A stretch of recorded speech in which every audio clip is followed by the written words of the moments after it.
What if the biggest villain in From is finally starting to panic? What if everything we've been told to fear is actually the key to escaping the town? Episode 8 may not have been packed with action, but it quietly changed everything. The Man in Yellow returned in one of the most disturbing scenes we've seen all season. Boyd is slowly losing control of his own mind. Fatima's transformation is becoming impossible to ignore. And hidden beneath all of it is a terrifying question that could decide the fate of everyone trapped in the town. For the first time, it feels like the residents are closer to answers than ever before. But as we've learned throughout From, every answer comes with a cost. The deeper they dig into the mysteries surrounding the caves, the bottle tree, and the bones, the more dangerous the situation becomes. And after what happened at the end of this episode, one thing is becoming very clear. The town does not want them to succeed. So let's break down everything that happened in episode 8, explain the ending, and talk about why the final moments may have revealed the biggest clue of the entire season. Section 1. The Man in Yellow may have revealed his biggest weakness. The biggest talking point coming out of episode 8 is without question the return of the Man in Yellow. Ever since he was introduced, he has felt different from every other threat in the town. The monsters hunt people. The town manipulates people. But the Man in Yellow feels like something much larger. He always seems to know more than everyone else. He appears at the exact moment when fear is strongest. And most importantly, he always seems to be one step ahead. That is why his appearance in this episode feels so important. At first glance, it looks like he is doing what he always does. He appears, delivers a warning, creates doubt, and then disappears. But when you really look at what happened, his actions tell a very different story. The warning about the bones is what stands out the most. According to him, retrieving the bones could unleash unimaginable suffering. Those words are designed to create fear. They are designed to make people hesitate. They are designed to stop Boyd, Tabitha, Jade, and the others from moving forward with their plan. But here's the question nobody is asking. If the bones truly represent danger to the residents, why would the Man in Yellow warn them? Think about it. The forces controlling this town have never protected anyone. They have never offered helpful advice. They have never stepped in to prevent suffering. In fact, suffering is exactly what they thrive on. Every night, innocent people are hunted. Families are torn apart. Hope is destroyed over and over again. So why suddenly become concerned about people's safety? The answer may be simple. He isn't warning them because he wants to protect them. He's warning them because he's afraid. For the first time all season, it feels like the residents have stumbled onto something real, something important, something that could finally explain how the town works. And if that's true, then the Man in Yellow has every reason to interfere. His behavior throughout the episode feels less like confidence and more like desperation. Notice how specific his warning is. Notice how determined he is to make Tabitha question the mission. He doesn't simply threaten her, he tries to plant uncertainty inside her mind. He wants her second-guessing every decision before the group even enters the caves. That tells us something important. The mission matters.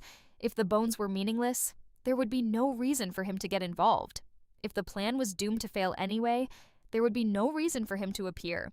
The fact that he personally intervenes suggests that the group may finally be moving in the right direction. And that possibility changes everything. Because throughout the history of the town, one thing has remained consistent. Every time someone gets close to understanding the truth, the town pushes back. We saw it happen before. People experience visions. Strange events occur. Fear increases. Reality begins to bend around them. Now it is happening again. The difference is that this time the resistance feels stronger than ever. The Man in Yellow doesn't appear like a ruler sitting comfortably on his throne. He appears like someone trying to protect a secret. And if there is one thing From has taught us, it's that secrets are never protected unless they are valuable. The most chilling possibility is that the bones don't just offer answers, they may offer a way out. Not a complete solution, not an easy escape, but perhaps the first real step toward breaking whatever curse controls the town. If that's true, then episode 8 wasn't showing us the power of the Man in Yellow. It was showing us his fear. And if the Man in Yellow is afraid, then the residents may finally have something that threatens him. The question now is simple. What exactly is hidden in those caves? And more importantly, What is the man in yellow so desperate to keep buried? Boyd's fractured mind is becoming the town's most dangerous battlefield. While the return of the man in yellow dominated the ending of the episode, there is another story quietly unfolding in the background that may be even more important. And that story is Boyd. For 4 seasons, Boyd has been the person holding everything together. Whenever people lost hope, Boyd kept moving forward. Whenever fear spread through the town, Boyd stepped up and made difficult decisions. He became the symbol of survival, the person everyone looked toward when things fell apart. But episode 8 showed us something terrifying. Boyd is reaching his limit. What's frightening isn't that Boyd is physically injured or trapped. What's frightening is that the battle is now happening inside his own mind. Throughout the episode, we continue to see signs that something is wrong. The tremors are becoming harder to ignore, the visions are becoming more frequent, and the line between reality and imagination is becoming increasingly blurred. At first, these moments may seem like ordinary stress. After everything Boyd has experienced, anybody would struggle under that amount of pressure. But this feels different. This feels deliberate. The town has always attacked people through fear. It learns what hurts them most, and then uses it against them. We've seen it happen to countless characters throughout the series. But with Boyd, the town appears to have found the perfect weapon: guilt. The death of his wife remains the deepest wound Boyd carries. No matter how much time passes, that pain never truly disappears. Every difficult decision he makes seems connected to that loss. Every death in the town reminds him of what happened. Every grave that gets added to the cemetery becomes another weight on his shoulders. And now those memories are starting to consume him. The visions he experiences aren't random. They are carefully targeting his biggest fears. He sees reminders of his past. He hears echoes of tragedy. He relives moments that he desperately wishes he could change. It's as if the town is forcing him to stare directly into the darkest parts of his own mind. But there is another layer to this that makes the situation even worse. Boyd's greatest fear is no longer what happened in the past. It's what could happen in the future. Throughout this episode, we see him struggling with the plan to retrieve the bones. On the surface, his concerns make complete sense. The mission is dangerous. The caves are filled with unknown threats. The route in appears limited. One mistake could result in multiple deaths. Any responsible leader would have concerns. But Boyd's reaction goes beyond simple caution. He's terrified. Not because he's afraid for Himsu, because he's afraid of failing everyone else. Think about the burden he's carrying. Every decision he makes could determine whether people live or die. Every choice comes with consequences. Every time somebody gets hurt, a part of Boyd blames himself. That pressure has been building for years, and now it's reaching a breaking point. One of the most unsettling moments in the episode comes when Boyd imagines seeing people he cares about dead around him. The vision isn't simply showing bodies, it's showing responsibility. In his mind, their deaths become his fault. Jade, Tabitha, Donna, the people who have stood beside him, the people helping him search for answers, the people he desperately wants to protect. Seeing them dead isn't just horrifying, it's Boyd's worst nightmare becoming real. That's what makes this storyline so powerful. The monsters aren't Boyd's biggest enemy anymore. His own fear is.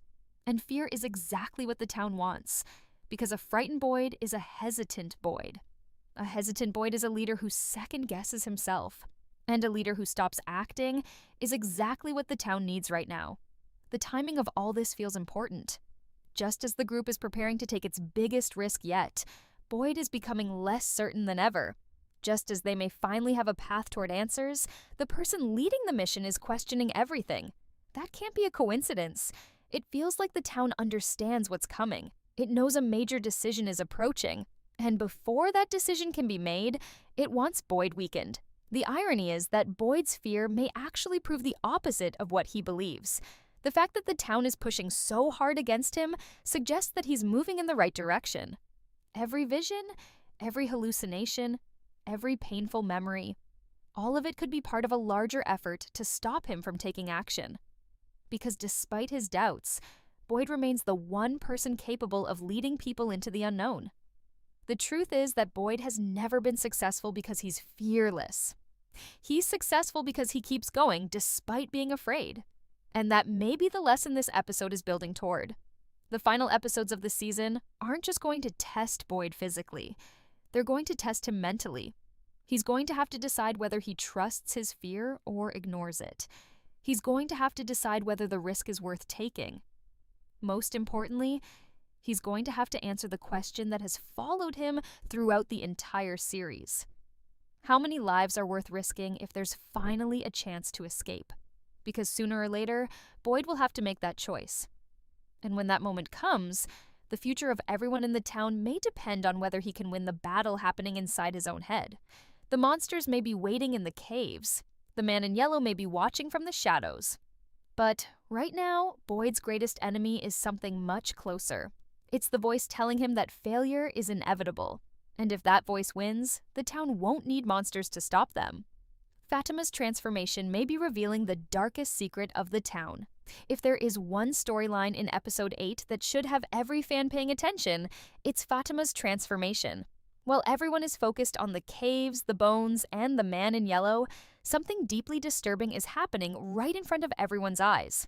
And the scariest part is that nobody truly understands what it means yet. Throughout this episode, Fatima looked less like someone recovering from a traumatic experience and more like someone becoming something else entirely. The physical changes are impossible to ignore. Her body is behaving in ways that simply shouldn't be possible. Her veins are becoming more visible. Her skin appears colder. And perhaps most alarming of all, her heart rate has dropped to a level that should not allow a person to function normally. Yet somehow, she's still alive. That detail alone should terrify everyone, because in From, whenever the normal rules of life and death stop applying, something dangerous is usually involved. The question now isn't whether Fatima is changing. The question is what she is changing into. And the answer may be connected to one of the oldest mysteries in the entire series: the monsters. For years, we've wondered where the creatures came from. We know pieces of the story. We know there was some kind of ritual. We know sacrifices were made. We know immortality came with a terrible price. But what if episode 8 is showing us the process from the other side? What if we're finally seeing how a human becomes one of them? Think about everything Fatima has experienced: the connection with Smiley, the strange pregnancy, the horrifying birth, the loss of her child, and now these physical transformations. Each event feels connected.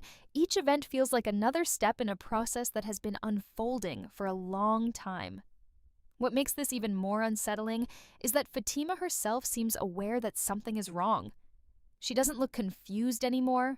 She looks frightened, almost as if she can feel the changes happening inside her. And honestly, who wouldn't be terrified? Imagine waking up every day and feeling less human than you did the day before. Imagine knowing that your body is changing, but having no way to stop it. Imagine wondering whether you'll eventually lose yourself completely. That's the nightmare Fatima is facing. But here's where things become even more interesting. What if this transformation isn't entirely negative? That may sound strange, but hear me out. Throughout the episode, we see hints that Fatima's connection to Smiley may have given her abilities nobody else possesses. There appears to be some kind of link between her and the creatures, some kind of understanding, some kind of awareness. And if that's true, then Fatima may become one of the most important people in the town moving forward. Because for the first time, someone might have a direct connection to the enemy. Imagine how valuable that could be. The residents have spent years trying to understand the monsters from the outside. They've studied their behavior, they've observed their patterns, they've learned how to survive. But they've never had insight into what the creatures actually are. Fatima could change that. She could become the bridge between two worlds, a person caught between humanity and whatever the monsters have become. Of course, that possibility comes with enormous risks, because every connection works both ways. If Fatima can sense the monsters, then perhaps the monsters can sense her. If she can access their world, perhaps they can access hers. And that opens the door to some terrifying possibilities. What happens if she starts hearing their thoughts? What happens if they start influencing her decisions? What happens if she slowly loses control? those questions become more frightening when we remember how the town operates. Nothing comes without a price. Every gift eventually reveals a curse. Every advantage carries consequences. So even if Fatima's transformation gives the group valuable information, it may also place her in greater danger than ever before. There is another detail that deserves attention: her dropping heart rate. The episode makes a point of highlighting this, and that feels intentional. We've learned before that the monsters don't function like normal humans. They don't seem to follow ordinary biological rules. They exist in a strange state somewhere between life and death. So, what happens if Fatima's body continues moving in that direction? What happens if her pulse continues to fall? What happens if one day it reaches zero? That possibility sounds impossible. But this is From. Impossible things happen here all the time. And the fact that the show is drawing attention to these physical changes suggests we're building towards something significant, something much bigger than a simple medical condition. What makes Fatima's story so tragic is that she never chose any of this. Unlike many characters who actively chase answers, Fatima has been pulled deeper into the mystery against her will. Every step of this journey has cost her something: her peace, her safety, her sense of normality, and perhaps soon, even her identity. The saddest possibility is that Fatima may become living proof of what this town truly does to people, not just physically, spiritually, emotionally, psychologically. The town doesn't simply trap people, it changes them. It reshapes them. It turns them into something they never wanted to become. And if that's true, then Fatima's transformation may not just be a personal storyline. It may be the key to understanding the entire curse. Because while Boyd is searching for answers in the caves, and Tabitha is confronting the man in yellow, Fatima may be carrying the truth inside her own body. The problem is that discovering that truth could cost her everything. And as episode 8 comes to an end, one terrifying possibility continues to grow stronger. Maybe Fatima isn't becoming a monster. Maybe she's becoming something even more important: the first person to survive the transformation. And if that happens, she could either become the town's greatest hope or its greatest threat.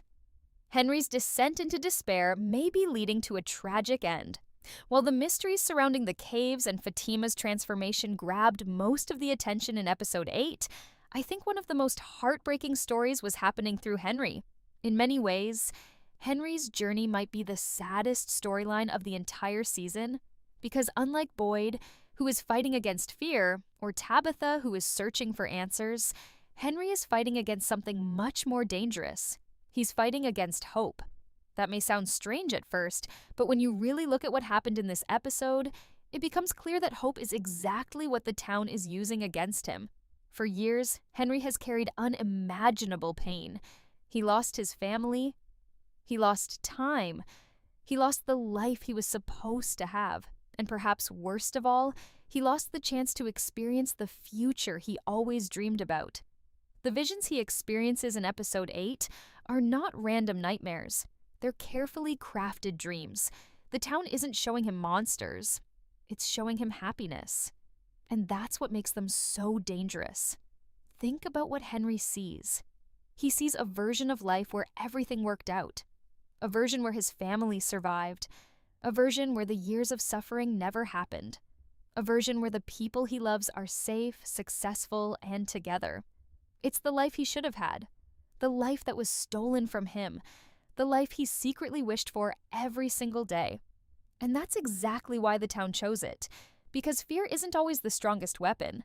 Sometimes temptation is. Sometimes the most effective trap isn't a nightmare. It's a dream.